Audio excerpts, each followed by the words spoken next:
Okay, my article was about drug abuse in athletes, and it occurs in all sports and most levels. Drugs are used as a coping mechanism, and this can either be helpful or hurtful. And usually it's called doping, but drug use does not always start after a negative occurrence in a sport. Alright, so like my article is specifically related to like PED use in sports and how that affects athletes.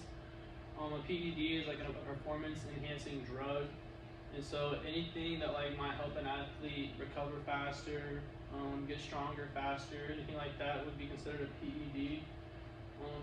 They make an immediate impact on the athlete in how they perform in their sport, usually having to do with like muscular strength or endurance.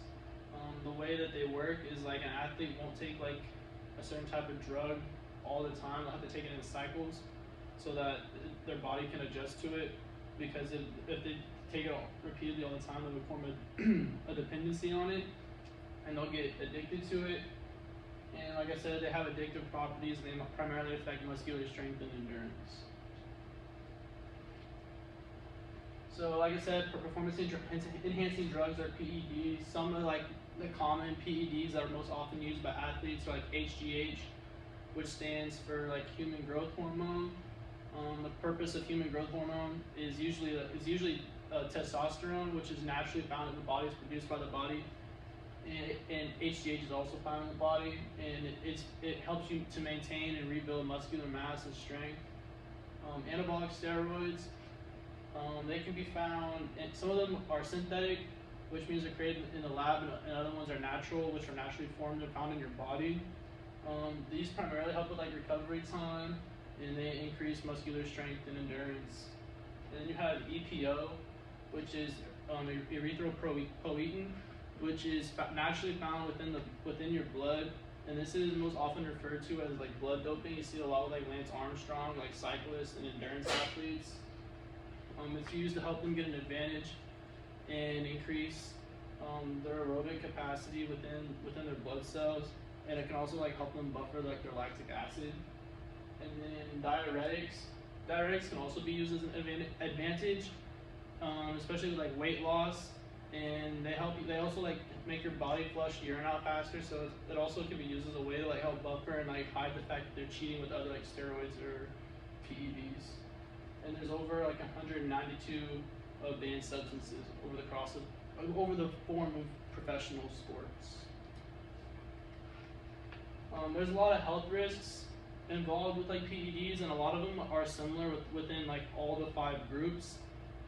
You have cardiovascular disease is like the primary one, because all these PEDs increase blood flow, muscular mass, and organ size, so it really increases the risk for cardiovascular disease, along with like hormonal imbalance.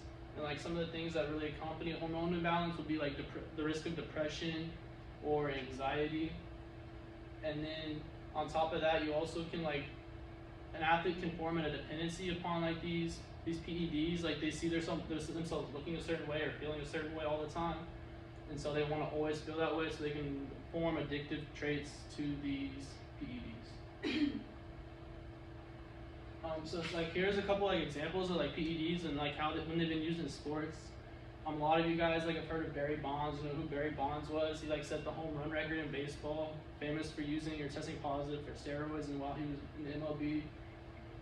Lance Armstrong, the professional cyclist, got his like Tour de France taken away because of blood doping. And then Ben Johnson was an Olympic champion and then tested positive for a diuretic and steroids during the Olympics and had his Olympic medal stripped away. And then Mark McGuire is similar to the Barry Bonds situation. But a lot of people, like me personally, like I think that steroids and like HGH and all that should be allowed in professional sports, because it's an entertainment business, and the most entertaining athletes are going to be the people that are like the biggest, the strongest, the fastest, that can do the coolest stuff. So why not increase that entertainment value and let them, if they choose to, become the best athlete version of themselves that they could possibly be.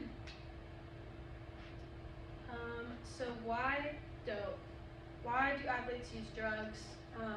In many instances, they use them to deal with stress, performance enhancement, like Nick was talking about. Untreated mental illness is a big thing.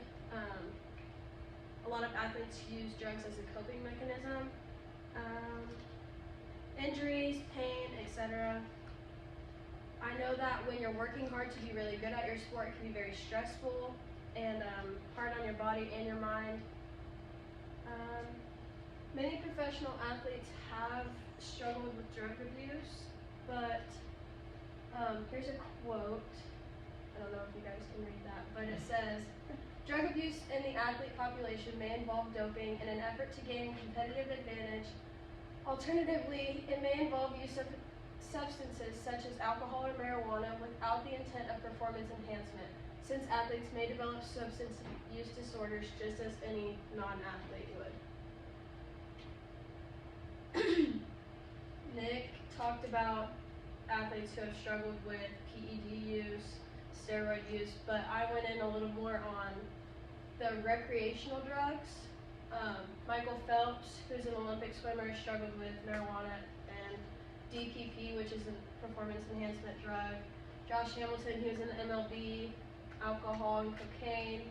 Mike Tyson struggled with marijuana, cocaine, alcohol, etc. And then Lamar Odom, Allen Iverson, Manny Ramirez, Tiger Woods. I feel like a lot of athletes struggle because there's a lot of pressure to be good at what they do, so they use drugs as a coping mechanism. Drugs. Okay, this is our class question, class activity. Should non-performance enhancing drugs be legal for professional athletes if already legalized in their state? Why or why not? I think that drugs that are legalized for recreational use should be legal for the professional athlete, just because if the normal person can take them, why are we hindering professional athletes from living a semi-normal life?